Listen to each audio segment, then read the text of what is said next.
A deadly terror attack aimed at the heart of America. Who would have thought, Oklahoma City, Oklahoma, that it would have happened? A U.S. government building ripped open by a car bomb. It's like a war zone down there. Hundreds of casualties, many people still trapped inside. This is just cold-blooded murder any way you put it. This is the CBS Evening News with Dan Rather and Connie Chung. Tonight, from Oklahoma City. Good evening. Dan is off tonight. It is apparently the single deadliest terror attack on U.S. soil ever. Here in Oklahoma City today, a car bomb demolished a federal office building with hundreds of people inside. The attack came without warning, and according to a U.S. government source, told CBS News that it has Middle East terrorism written all over it. President Clinton has called it an act of cowardice, and he promises to bring those responsible to justice. Our Scott Pelley begins our coverage at Ground Zero. Scott? Connie, at least 20 people are confirmed dead at this hour, but that number will go much higher. It is clear from the Oklahoma City Fire Department that at least 300 people are still missing. Firefighters are in the building as we speak, and they have found many people trapped and injured and many others dead. It is likely to be several days before we know how many people were killed in this tragedy. The blast was catastrophic. Half of the 9-story federal building collapsed into the street, an estimated 900 people inside. It was a big force. This all fell in. Everyone along our set of offices had back injuries, head injuries, neck, bleeding, glass.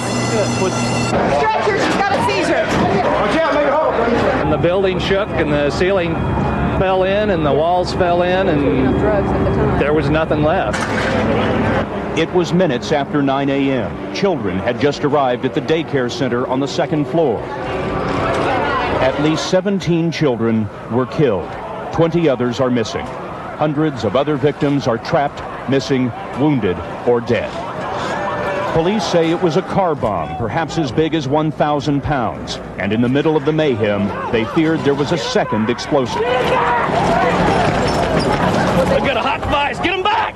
The evacuation delayed the rescue for a critical hour. No second bomb was found. Rescuers returned to find themselves in the aftermath of what is likely the largest peacetime act of terrorism ever on United States soil. We've got areas where we can actually look through and see people trapped, but we can't get to them right now. Some of them are crying and screaming, and we've been in there and done our best to reassure them. We've been able to get down through cracks and hold their hands. We'll be here for days doing this. This rescue effort is probably going to take about 3 or 4 days at least. One of the luckiest this day was Brian Espy, an Agriculture Department official sitting in his office. My entire staff of around 7 people is gone. If somebody did this, what could be their motive? To hurt that many innocent people? The motive behind the madness is unknown at this hour. The building housed offices that included those of the Bureau of Alcohol, Tobacco, and Firearms, the Internal Revenue Service, Social Security, and the Secret Service. The FBI said just moments ago it is now pursuing 100 leads. The governor of Oklahoma says 2 things are known for sure. Those who did this knew what they were doing, and whoever did it, the governor said, is some kind of animal. Connie? Thank you, Scott Pelley. An overview of the target zone underscores the grim plotting of time and location for the blast. The larger impact zone in the immediate vicinity of the bombed-out Murrah building includes a big piece of central Oklahoma City. Shattered windows and flying debris spread a devastation of casualties for blocks around. A neighborhood of key government buildings, the federal courthouse, a federal office building, and the public library. But buildings obviously were not the only target. It's obvious that the time and the place for this attack also appeared to inflict as much human casualties as possible. Bob McNamara has that part of the story. The impact of the blast that hit the heartland toppled walls and windows, shattering lives and American illusions. Seemed like the whole world ended. Back up! While police pushed people back, fearing another explosion, Another bomb, apparently. crowds pushed closer in disbelief. You see this kind of stuff on TV, not in your backyard. For this city, with a history of handling the toughest of times, hardest to take, was the knowledge that all this was intentional. It's too close to home. The work of someone bent on bloodshed. Here it was what happened to the children in the Federal Building's daycare center that hurt most deeply. Every day of the week she's there except Wednesdays. I kept her at home today, so she was at home with me. For Eric and Corey Langer, this was a day to count blessings. Well, we're very fortunate, but there's a lot of other parents that aren't right now. If you're positive in that line. When the city's emergency services called for blood donors, hundreds lined up to help. I think people care, about their fellow man. I think there's a lot of caring people out here. Here too, a new knowledge that there are people who don't care, who want to cause this kind of pain. Does it make you feel vulnerable? I felt that way for quite a while. Haven't you? Today in Oklahoma City, gone in a few seconds, but gone forever, is the Middle American sense of security, replaced with the sinking feeling that suddenly no place is safe. Bob McNamara, CBS News, Oklahoma City. Joining us now, John Hansen, the Assistant Fire Chief here in Oklahoma City. Sir, you have been searching the area, you've been searching the building. We now know that there are at least 20 people dead. How many more do you think are trapped in the rubble? Connie, at this time we don't have any ideas. You reported possibly 300 people unaccounted for. We hope that we do have some survivors in some void areas. That's where we're concentrating our efforts right now to see if we can hear anything, any indication that we've got some survivors in the building. Now there's a large crater down there, isn't there? About 8 feet, I was told. Have you found any survivors so far? Yes, ma'am. We've got 58 people that we've been able to rescue out of the building. As you mentioned, we've had 20 confirmed fatalities. There are more fatalities inside the building. We've had to go over people to get to and perform rescues. It's just it's not a real pleasant sight inside that building. I was going to ask you, can you describe the scene there? There's destruction everywhere. There's nothing in that building that hadn't been disturbed. And again, our firefighters and rescue people have had to crawl over bodies to get to live people to get them out of the building. And then our efforts tonight, of course, are going to be toward those void areas where we believe survivors may be at this time. And you believe that by the end of tonight, you'll be able to save as many people as you can and continue through the night and tomorrow morning? Well, we're going to continue our efforts throughout. And we just hope that there are some people in those areas surviving. But it's going to be a while, Connie. We may be here the next 2 or 3 days getting heavy equipment in to remove it to get the survivors. All right. Thank you very much, John Henson. Appreciate it. The search, of course, is on for those who may be responsible, the investigation. Coming up next, we'll have the latest on the investigation, including the possibility of a Middle East connection.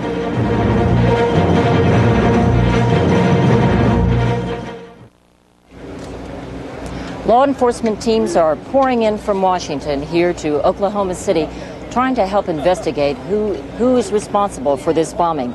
Some were already on the scene looking for clues early this morning, while smoke and flames were billowing from the building. Jim Stewart has that part of the story on the investigation. By pure chance, a federal explosives expert was only a block away when Oklahoma City shuddered this morning. Within minutes, he told his bosses the explosion was definitely a bomb, probably in a car, and it was big. ATF Director John McGaugh immediately sent 2 bomb teams to the scene. We'll be looking to investigate the entire bombing and what it was made up of, where it was placed, how it got there, all those kind of things.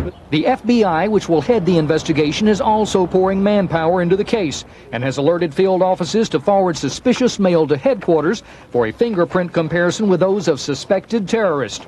We will find the perpetrators and we will bring them to justice. The death penalty is available and we will seek it. Bomb experts say it will take 2 days to make even an initial evaluation of the blast site. By comparison, the World Trade Center bombing was centered in a garage, and the FBI labs had to analyze more than 3,000 tons of rubble in that case. Victoria Townsend headed up the Justice Department's first anti-terrorism unit. The FBI and the ATF have an expertise, an ability to take apart a bomb, look at the bomb fragments, and tell who made the bomb. But investigating terrorist attacks, say the experts, is still easier than predicting them. Federal agencies and local agencies generally are prohibited from collecting intelligence on groups until after the fact, and that, I think, is our biggest weakness. First intelligence reports in this case suggested a revenge attack by the Branch Davidians, many of whose members were killed in a raid by federal agents 2 years ago today in Waco, Texas. Now the betting here, however, is on Middle Eastern terrorists with a far bigger agenda. Jim Stewart, CBS News, Washington. Today's attack was similar to the World Trade Center bombing in 1993 and similar to attacks on U.S. forces in Beirut in the 1980s. That has investigators looking for a possible link to Middle East terrorists right here in the American Midwest. Anthony Mason reports. The scene is a convention of Muslims in 1992 sponsored by the Islamic Association for Palestine. The place is not the Middle East, it is Oklahoma City. While the overwhelming majority of Muslims in America and at this convention are not radicals, this meeting in Oklahoma City was attended by members of Hamas, Islamic Jihad, and the Muslim Brotherhood, groups whose charters portray America as evil. Oklahoma City, I can tell you, is probably considered one of the largest centers of Islamic radical activity outside the Middle East. Steve Emerson chronicled the rise of radical Islam in America in a PBS documentary and showed how fundamentalists had launched a recruiting campaign across the Southwest, where it's been easier to escape public scrutiny. Our problems are solved in the trenches, fighting, not in the hotels. For Emerson, the attack in Oklahoma City appears to have a familiar mark. This was done with the attempt to inflict as many casualties as possible. That is a Middle Eastern trait and something that has been generally not carried out in this soil until we were rudely awakened to it in 1993. A truck bomb, a massive explosion. It happened at the World Trade Center. It happened in Buenos Aires last year. A car bomb exploding outside the Jewish Community Center. Federal officials immediately saw the similarities too, and sources tell CBS News that unofficially, the FBI is treating this as a Middle Eastern-related incident. Anthony Mason, CBS News, New York. President Clinton's reaction to the terror attack here in Oklahoma City in just a moment. President Clinton today vowed that the U.S. will find, prosecute, and punish whoever is responsible for this terror attack here in Oklahoma City. Rita Braver is live at the White House. Rita? That's right, Connie. President Clinton seemed both angry and determined as he announced a massive federal effort to help the people of Oklahoma City cope with the crisis and to find the perpetrators of the attack. It was an act of cowardice, and it was evil. The United States will not tolerate it, and I will not allow the people of this country to be intimidated by evil cowards. Let there be no room for doubt. We will find the people who did this. When we do, justice will be swift, certain, and severe. President Clinton also said that he was taking every precaution to protect and reassure the people who work in and live near other federal facilities. But he did not say how this would and could be accomplished. But he also urged all Americans to pray for the people of Oklahoma City. Connie. All right, thank you very much. Rita Braver live at the White House. I'll be back with more on this terror bombing story in just a moment, but just ahead, John Roberts will have more from New York, the rest of the day's news, including Eye on America, the story of a soldier's death in the Gulf War and his family's fight for the truth.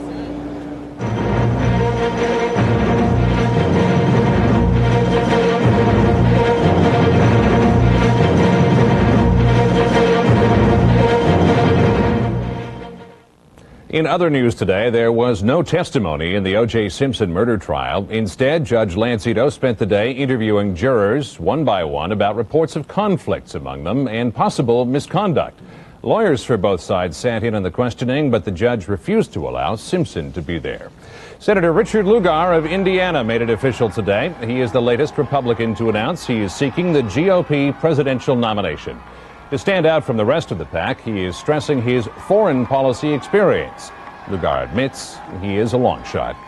A congressional report today gave a new and starkly different account of a soldier's death in the Persian Gulf War. The U.S. Army originally said he died in a battle with Saddam Hussein's elite troops.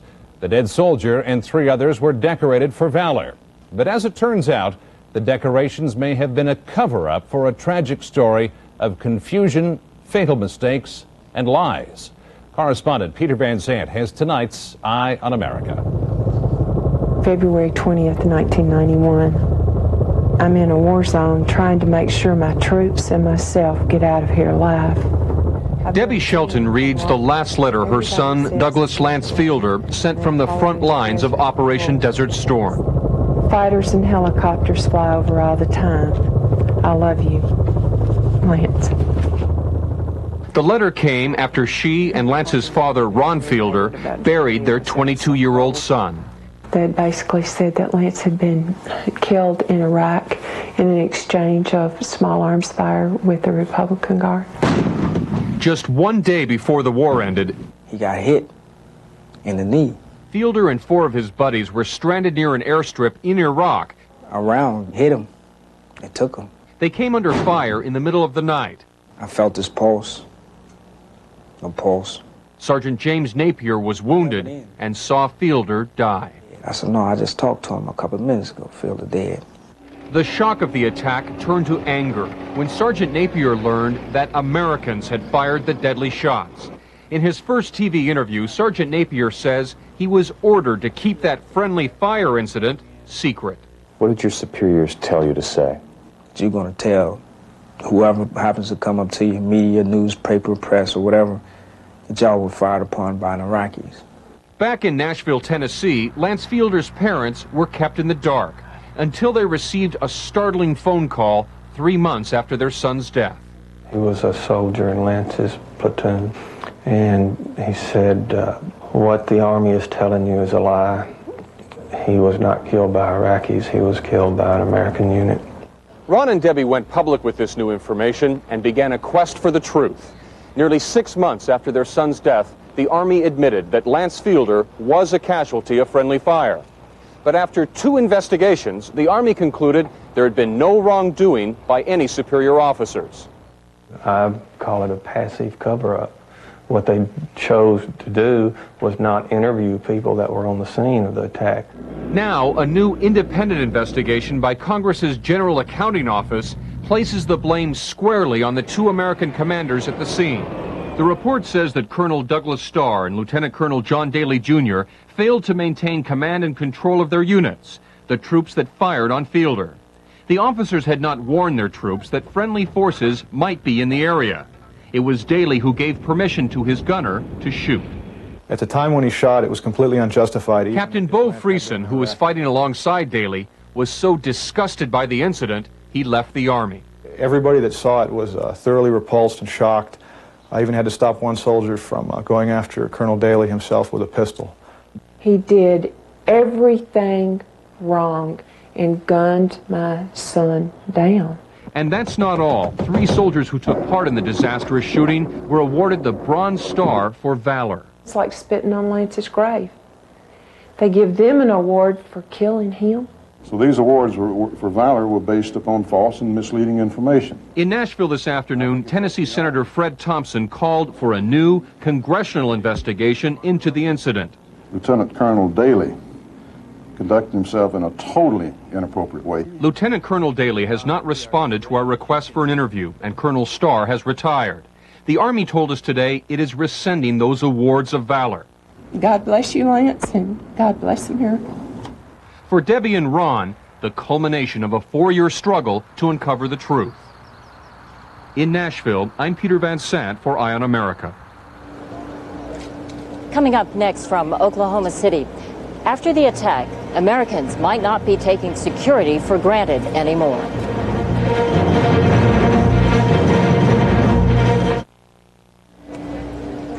The day began here in Oklahoma City just like any other day in any American city. Thousands of people were heading off for work, no reason to believe that they might be in danger. Now, perhaps there is no reason to believe that we are safe. Correspondent Richard Threlkeld reports on Americans living on the edge. Time was when Americans could grieve from afar over something like this. The death of 237 U.S. Marines in a terrorist bombing in Beirut in 1983. It always happened somewhere else. We were sympathetic spectators when someone let loose some nerve gas on the Tokyo subway system last month, killing 11 and injuring thousands. But that was over there. Now it's over here. We are blamed for the world's ills. We are blamed for not being able to solve the world's ills. So, in fact, yes, the United States will continue to be a principal target of terrorists in the future. You know, Oklahoma City, of all places, why would they pick that? You know, just to instill terror, to let everybody know that they can strike anywhere. If it's political and religious zealots involved, it's almost as if they don't care what price they have to pay. They just want to lash out at the United States. And the victims are almost always the innocent. Children at a daycare center today in Oklahoma City. Frightened, trapped children in the terrorist bomb blast at the World Trade Center in New York City 2 years ago. I'm in and out of those public buildings all the time, and it's frightening. We're so vulnerable to someone who really wants to do damage to the country that it's frightening. There were certainly enough frightened people across the country today. Because it can happen at any time, any place. We're very vulnerable. This is the United States of violence, I guess. Federal buildings in at least 7 cities were evacuated because of bomb threats, and Washington ordered tightened security at government installations from coast to coast. Look at us. We're still animals. I mean, animals don't even act like this, you know? It was bad enough when all this horror happened somewhere else, but now that the world's become a global village, there is no somewhere else anymore. Look out, America. Terrorism's come home. Richard Threlkeld, CBS News, New York. That's our news. I'm Connie Chung in Oklahoma City. I'll be back tonight with a CBS News special report on the bombing here at 8 p.m. Eastern, 7 Central Time. Until then, for Dan Rather and all of us at CBS News, good night.